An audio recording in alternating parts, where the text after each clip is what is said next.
विजय प्रकाश गोस्वामी जिंदाबाद, अर्जुन गुप्ता जिंदाबाद, अखिलेश यादव जिंदाबाद, मुलायम सिंह यादव अमर रहे, समाजवादी पार्टी जिंदाबाद। जी हाँ, वार्ड संख्या 38 से जिला पंचायत सदस्य प्रत्याशी आपका भाई, आपका बेटा विजय प्रकाश गोस्वामी।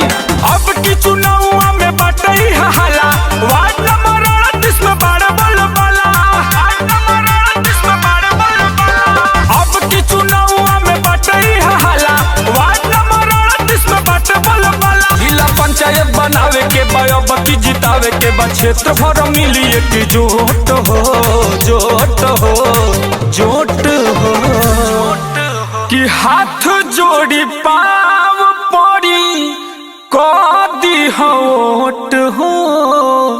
विजय प्रकाश गोस्वामी जी के कदी हो सपोर्ट हो, विजय भैया जी के कदी हो सपोर्ट हो।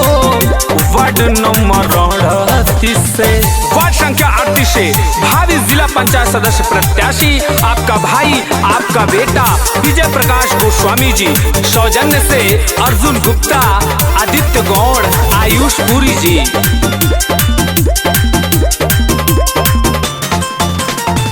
जीती है तो लड़ी है सब कर हक की लड़ाई, केहू नहीं पीछे रही, बहिन चाहे भाई, बहिन चाहे भाई। जीती है तो लड़ी है सबका हक के लड़ाई, केहू नहीं पीछे रही, चाची चाहे माई।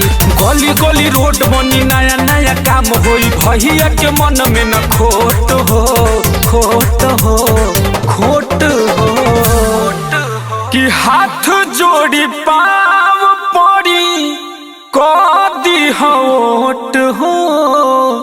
विजय प्रकाश गोस्वामी जी के कदी हो सपोर्ट हो, विजय भैया जी के कदी हो सपोर्ट हो।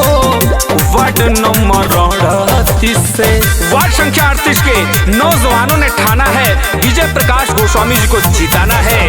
क्षेत्र के बुजुर्गों ने ठाना है विजय प्रकाश गोस्वामी जी को जिताना है। तो इस बारी विजय प्रकाश गोस्वामी जी को जिताइए, क्षेत्र में विकास की गंगा बहवाइए। बाट साथ युवा लोग के नारा बेजोड़ हो, विजय गोस्वामी जी के चर्चा चारोर हो, चर्चा चारोर हो। बाट साथ युवा लोग के नारा बेजोड़ हो, विजय गोस्वामी जी के चर्चा चारोर हो। आयु चुनाव बटे कही गो नाव बटे, विजय भैया के विजय होत हो, होत हो, होत हो, कि हाथ जोड़ी पाव पड़ी कदी होट हो।